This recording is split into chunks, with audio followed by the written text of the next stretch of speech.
弟兄姊妹平安，今天是2026年的5月4号。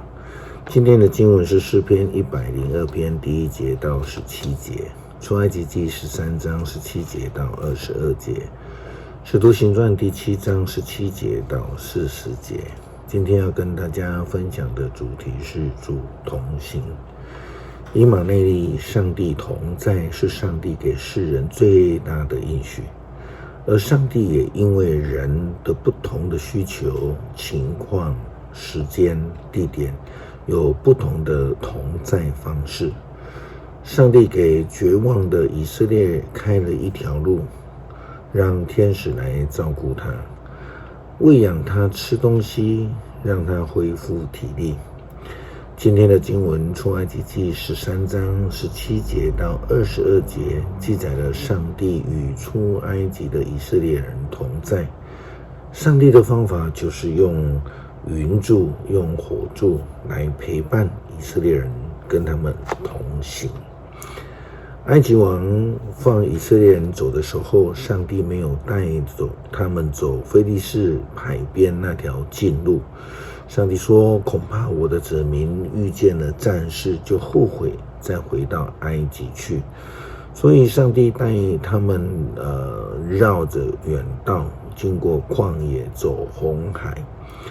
以色列人离开埃及时已经武装好，准备随时作战。摩西带着约瑟的骨骸走，因为约瑟曾经要以色列人在他的面前发誓说，上主拯救你们的时候，你们一定把我的骨骸一起带走，离开这个地方。以色列人离开苏哥，在沙漠边上的以坦扎营。白天上主走在他们的前面，用云柱指示方向；夜间上主走在前面，用火柱照亮他们，这样他们的日夜都可以赶路。白天有云柱，夜间有火柱，一直走到他们的前面。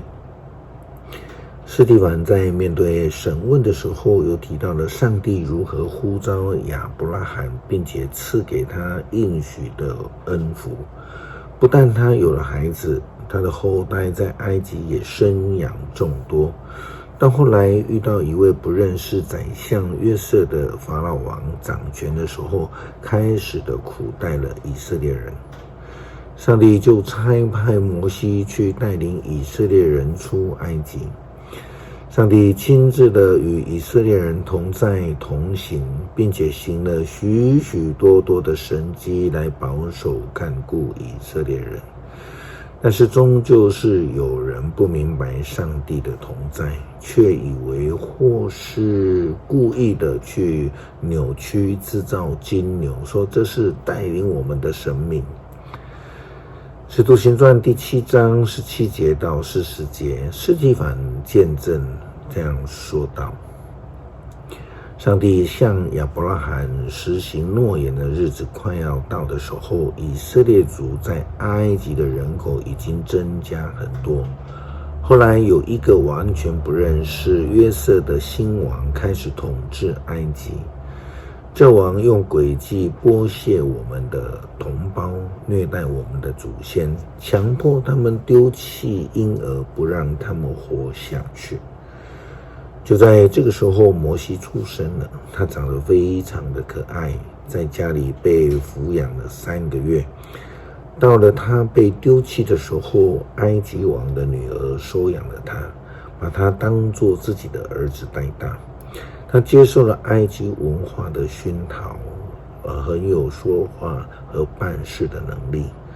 摩西40岁的时候，决心要了解以色列同胞的情况。有一次，他看见一个同胞受埃及人的欺负，就上前保护他，为他伸冤，把那埃及人杀了。他以为同胞会明白上帝要用他来解救他们。可是他们竟不明白。第2天，他看见2个以色列人在打架，想替他们调解，他就说：你们是同胞，为什么自相伤害呢？那欺负同胞的把摩西推开，说：谁指定你做领袖，做法官来管理我们。你也要杀我吗？像你昨天杀的那埃及人一样吗？摩西一听见这话，就逃离埃及，去寄居在米甸，在那里他生了2个儿子。过了40年，在西乃山附近的旷野，有一位天使从荆棘的火焰当中向摩西来显现。摩西看见了这景象，就非常的惊骇，走上前去要看个究竟。这时候他听见主的声音说：我是你的祖先的上帝，就是亚伯拉罕、以撒、雅各的上帝。摩西恐惧站立，不敢注视。主又对他说：脱掉你的鞋子，因为你所站的地方是圣地。我的子民在埃及所受的苦难，我都清楚地看见了。我也听见他们的呻吟，我下来是要解救他们。你来，我要差遣你到埃及去。这位摩西就是以色列人所拒绝质问，谁指定你来做我们的领袖，做法官来审判我们的呢？那个人。接着荆棘中显现的天使，上帝差派他做领袖，做解救者。